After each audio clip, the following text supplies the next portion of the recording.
بسم اللہ الرحمن الرحیم الحمد للہ الذی جعلنا من المتمسکین بولایت امیر المؤمنین والائمۃ علیہم السلام۔ آج کا ہمارا موضوع غدیر ہے۔ عید غدیر ان اعیاد میں سے ہے کہ جس کو ائمہ علیہم السلام نے عید اکبر سے تعبیر کیا ہے، اور سیاق روایات سے یہ چیز سمجھ میں آتی ہے کہ یہ تشویق سے بالاتر ہے۔ مثلا عید غدیر کے دن روزہ رکھنا تمام دنیا کے روزوں سے افضل ہے، اور اس کا ثواب بھی بیشتر ہے، اور برعکس اس کے کہ غدیر کے لیے آپ صلی اللہ علیہ وآلہ وسلم نے بہت زیادہ اہتمام کیا ہے۔ اس اہتمام سے ہی سمجھ سکتے ہیں غدیر کتنا مہم ہے، برخلاف ان خطبوں اور احادیث کے جو آپ صلی اللہ علیہ وآلہ وسلم سے نقل ہوئی ہے۔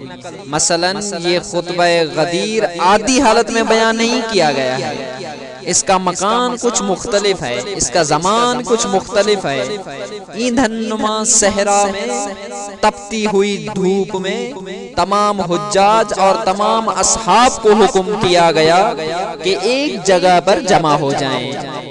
جو آگے چلے گئے تھے ان کو واپس بلوایا گیا، جو رہ گئے تھے ان کا انتظار کیا گیا۔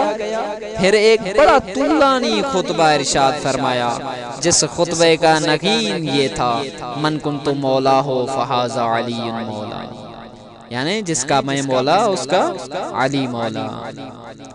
بہت لوگ اس اعلان من کنت مولا ہو فہذا علی مولا سے انگشت بدنداں حارث بن نعمان فہری جیسے لوگ بارگاہ رسالت میں، بارگاہ رحمت اللہ عالمین میں گستاخانہ لہجے میں کہتا ہے کہ یہ حکم آپ کی طرف سے ہے یا خدا کی طرف سے ہے۔ روایات کے جملے ہیں، رحمت اللہ عالمین کی آنکھیں غضب الہی کا مظہر بن گئیں، سرخ ہو گئیں۔ اللہ کے رسول نے ارشاد فرمایا، یہ حکم میری طرف سے نہیں بلکہ خدا کی طرف سے ہے۔ پھر حارث بن نعمان فہری نے کہا، اگر یہ حکم خدا کی طرف سے ہے تو آسمان سے میرے اوپر عذاب نازل ہو۔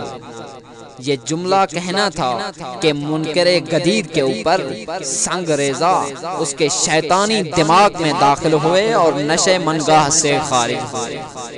اور اسی طرح وہ لوگ جو جان بوجھ کر غدیر کو بھلانے کا تظاہر کر رہے تھے، جن کے بارے میں آپ صلی اللہ علیہ وآلہ وسلم نے ان کو اصحاب سبت کے نام سے تعبیر کیا۔ اللہ کے رسول ارشاد فرماتے ہیں اسی خطبہ غدیر میں، او نلعنہم کما لعنا اصحاب السبت باللہ معنا بہذہ الآیت الا قوم من اصحابی اعرفهم باسمائهم وانسابهم وقد امرت بالصفح عنهم فليعمل كل امر على ما يجد لعلی في قلبه من الحب والبغض۔ یہ خطبہ غدیر کا ایک اقتباس ہے کہ یہاں پر رسول اللہ صلی اللہ علیہ وآلہ وسلم فرماتے ہیں، جو بھی علی کا دشمن ہے، جو بھی علی کی ولایت کو نہیں مانتا، جو بھی علی کی امامت کو نہیں مانتا، اس بندے کی مثال اصحاب سبت کی طرح ہے۔ خداوند متعال نے جس طرح سے اصحاب سبت پر لعنت کی ہے، جو بندہ غدیر کا مخالف ہے وہ بھی انہی کی طرح لعنت کا مستحق ہے۔ اچھا، اب سوال یہ پیدا ہوتا ہے کہ یہ اصحاب سبت کون لوگ تھے؟ تو یہ یہودیوں کا ایک گروہ تھا جو حضرت داؤد علیہ السلام کے زمانے میں تھا۔ ایک چھوٹا سا گاؤں تھا، ایک قریہ تھا جو دریا کے کنارے پر زندگی بسر کرتا تھا، جس علاقے کو ایلا کے نام سے جانا جاتا تھا۔ وہاں پر کچھ یہودی رہائش پذیر تھے، اور خداوند متعال نے کچھ یہودیوں کو ایک حکم جاری کیا تھا کہ تم لوگوں نے اس حکم کی پاسداری کرنی ہے۔ وہ حکم یہ تھا کہ جو چھٹی کا دن ہے، یعنی جو تعطیل کا دن ہے، سبت عربی زبان میں ہفتے کو کہتے ہیں، یعنی تعطیل کا دن، ان کو کہا گیا کہ چھٹی کے دن آپ لوگوں نے شکار نہیں کرنا ہے، اتفاق سے وہ بستی ایسی تھی کہ وہ لوگ دریا کے کنارے پر رہتے تھے اور ان کا گزر سفر اسی مچھلیوں کے شکار سے ہوا کرتا تھا۔ خداوند متعال نے ان یہودیوں کو کہا کہ تم لوگ ہفتے کے باقی دن میں شکار کر سکتے ہو، مچھلیاں پکڑ سکتے ہو، اپنا گزر سفر کر سکتے ہو، لیکن ہفتے کا دن جو یوم سبت ہے، جو تعطیل کا دن ہے، اس دن تم لوگ شکار نہیں کر سکتے۔ اس اعتبار سے ان لوگوں کو اصحاب سبت کہا جاتا ہے۔ اللہ کے رسول نے فرمایا جو امیر المؤمنین کا دشمن ہے، جو غدیر کا دشمن ہے، جو غدیر کو نہیں مانتا، اس کی مثال اصحاب سبت والی مثال ہے۔ یہ لوگ ان اصحاب سبت کی طرح ہیں، یعنی جو علی کو نہیں مانتا، جو غدیر کو نہیں مانتا، ان کی مثال ان یہودیوں کی طرح ہے۔ یہودیوں میں سے ہر یہودی مراد نہیں ہے، بلکہ خصوصی وہ جو اصحاب سبت ہیں کہ جن کو خداوند متعال نے حکم کیا تھا کہ تم لوگ شکار کر سکتے ہو، لیکن ہفتے کے دن تم لوگوں نے شکار نہیں کرنا ہے۔ اس واقعے کو خداوند متعال نے کچھ جگہوں پر قرآن مجید میں ذکر کیا ہے۔ سورہ بقرہ میں ذکر کیا ہے، سورہ مائدہ میں بھی اس کا ذکر موجود ہے۔ ان لوگوں نے کیا کیا کہ خداوند متعال نے تو حکم دیا تھا کہ ہفتے کے دن تم لوگوں نے شکار نہیں کرنا ہے، لیکن انہوں نے مکاری کی، انہوں نے مکر و فریب سے کام لیا، خداوند متعال کے حکم کا مذاق اڑایا، خداوند متعال کے حکم کی نافرمانی کی۔ وہ حکم کون سا تھا؟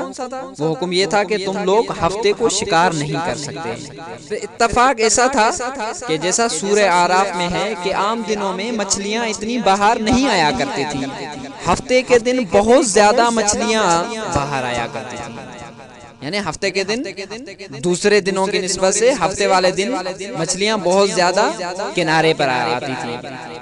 ان یہودیوں نے آپس میں مشورہ کیا، آپس میں میٹنگ کی کہ ہم شکار نہیں کرتے، لیکن دریا کے کنارے ایسے طریقے سے حوض بناتے ہیں جو مچھلیاں کنارے پر آتی ہیں وہ حوض میں چلی جائیں گی، جیسے ہی حوض میں آئیں گی ہم حوض کے دروازے کو بند کر دیں گے۔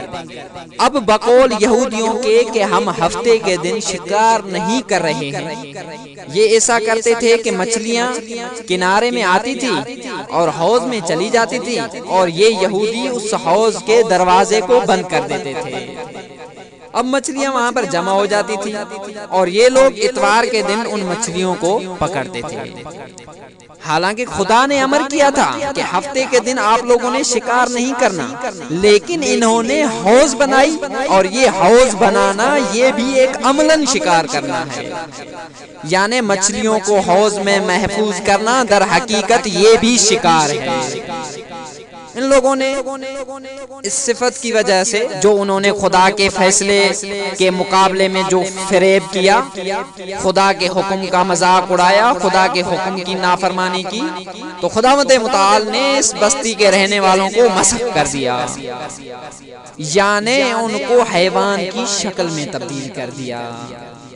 سورہ بقرہ آیت نمبر 65 اور 66 میں خداوند متعال ارشاد فرماتے ہیں وَلَقَدْ عَلِمْتُمُ الَّذِينَ اعْتَدَوْا مِنْكُمْ فِي السَّبْتِ فَقُلْنَا لَهُمْ كُونُوا قِرَدَةً خَاسِئِينَ، یقیناً تم لوگوں نے جان لیا کہ ان میں سے جن لوگوں نے مخالفت کی ہفتے کے دن، ہم نے ان لوگوں کو کہا کہ تم لوگ بن جاؤ بندر۔ البتہ مسخ سے مراد یہاں پر یہ نہیں ہے کہ ان کی ارواح کو ان کے بدن سے نکال کر بندر کے بدن میں ڈھال دیا، بلکہ مسخ سے مراد یہ ہے کہ وہ لوگ اپنے اس مکر و فریب کی وجہ سے، اپنے مذاق کی وجہ سے ان لوگوں نے اپنی باطنی شکل بنائی، جیسا کہ روایات میں آیا ہے کہ انسان کے عمل کی وجہ سے ان کی باطنی شکل بنتی ہے مکار۔ انسان کی باطنی شکل وہی بندر والی شکل ہوتی ہے۔ تو ان لوگوں نے جو مکاری کی تھی، اس مکاری کی جو باطنی شکل تھی وہ بندر کی طرح تھی۔ خداوند متعال نے ان کو اس باطن کو اس دنیا میں ظاہر کر دیا۔ پھر قرآن مجید میں ارشاد رب العزت ہوتا ہے فَجَعَلْنَاهَا نَكَالًا لِمَا بین یدیہا وما خلفہا وموعظۃ للمتقین۔ ان کو ہم نے عبرت قرار دیا جو اس زمانے میں تھے، یعنی جو اس بستی میں رہتے تھے، اور اسی طریقے سے اور جو ان کے بعد میں آنے والے ہیں ان کے لیے بھی ہم نے ان کو عبرت بنایا ہے۔ یہاں سے پتہ چلتا ہے کہ ان کو ان کی مکاری کی وجہ سے بندر کی شکل میں ڈھایا گیا۔ اور پھر جیسا کہ سورہ مائدہ میں ہے کہ ان میں سے کچھ لوگ بندر بنے اور کچھ لوگ خنزیر بنے۔ سورہ مائدہ آیت نمبر 60 میں خداوند متعال ارشاد فرماتے ہیں قُلْ هَلْ أُنَبِّئُكُم بِشَرٍّ مِّن ذَلِكَ مَثُوبَةً عِندَ اللَّهِ، کیا میں آپ کو ان لوگوں کے بارے میں نہیں بتاؤں جو ان سے بھی زیادہ بدتر ہیں جزا کے لحاظ سے؟ پروردگارا یہ کون سے لوگ ہیں؟ پروردگارا یہ کون سے لوگ ہیں؟ من لعنہ اللہ، یہ ان لوگوں کی پہلی صفت یہ ہے کہ وہ ملعون ہیں، یعنی خدا کی جانب سے ان پر لعنت ہے۔ وغضب علیہ، اور خدا کا غضب بھی ان پر ہے۔ وجعل منہم القردۃ والخنازیر، اور خداوند متعال نے ان میں سے بعض کو بندر بنایا اور بعض کو خنزیر بنایا۔ اس سورہ مائدہ کی آیت سے پتا چلا کہ یہ جو اصحاب سبت ہے خداوند متعال کی جانب سے 4 طرح کی سزائیں ان لوگوں کے لیے ہیں۔ پہلی سزا ملعون ہے، خدا کی لعنت ہے ان پر۔ دوسری خدا کی جانب سے غضب ہے۔ تیسری یہ لوگ بندر ہیں۔ چوتھی اور یہ لوگ خنزیر ہیں۔ یہ 4 سزائیں اصحاب سبت کے بارے میں۔ اب خطبہ غدیر کی طرف آپ نگاہ کریں کہ پیغمبر اسلام فرماتے ہیں جو علی کا دشمن ہے، جو غدیر کا دشمن ہے، وہ اصحاب سبت کی طرح ہے۔ یعنی پیغمبر اسلام دوسرے لفظوں میں یہ بیان فرمانا چاہتے ہیں کہ جو غدیر کو نہیں مانتا، جو علی کو نہیں مانتا، وہ آپ کی نظر میں تو مسلمان ہے، مجھ مصطفیٰ کی نظر میں اس بندے کی مثال یہودیوں کی مثال ہے۔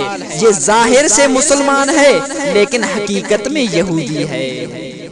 بس جو غدیر کا دشمن ہے وہ اصحاب سبت کی طرح ہے، یعنی جو غدیر کا دشمن ہے اس پر اللہ کی لعنت ہے، جو غدیر کا دشمن ہے اس پر اللہ کا غضب ہے، جو غدیر کا دشمن ہے وہ بندر ہے، جو غدیر کا دشمن ہے وہ خنزیر ہے۔ اور پیغمبر اسلام صلی اللہ علیہ وآلہ وسلم کا جملہ اور قرآن کی آیت دونوں کو آپ آپس میں ملائیں تو نتیجہ یہ نظر آتا ہے کہ جو بھی علی کا دشمن ہے وہ بندر ہے اور وہ خنزیر ہے۔ اور پھر پیغمبر اسلام صلی اللہ علیہ وآلہ وسلم نے بیان فرمایا کہ غدیر کا دشمن اصحاب سبت کی طرح ہے۔ یعنی اس ایک جملے کے اندر پوری داستان کو پیغمبر اسلام نے بیان کر دیا کہ اگر تم لوگ غدیر سے ہٹ جاتے ہو، علی کے دشمن بن جاتے ہو، مسلمان نہیں رہتے۔ اگر تم لوگ غدیر سے انحراف کرتے ہو تو خدا کی رحمت سے دور ہو۔ اور پھر ملت تشیع کبھی بھی غدیر کے مسئلے میں تسامح نہیں کرے گی، کیونکہ غدیر در حقیقت آدم سے لے کر خاتم کی محنت کو محفوظ کرنے کا نام ہے۔ غدیر انبیاء کی زحمتوں کی پاسداری کا نام ہے۔ غدیر اسلام کی شہرگ کا نام ہے۔ غدیر اسلام کی تکمیل کا نام ہے۔ وآخر دعوانا ان الحمدللہ رب العالمین۔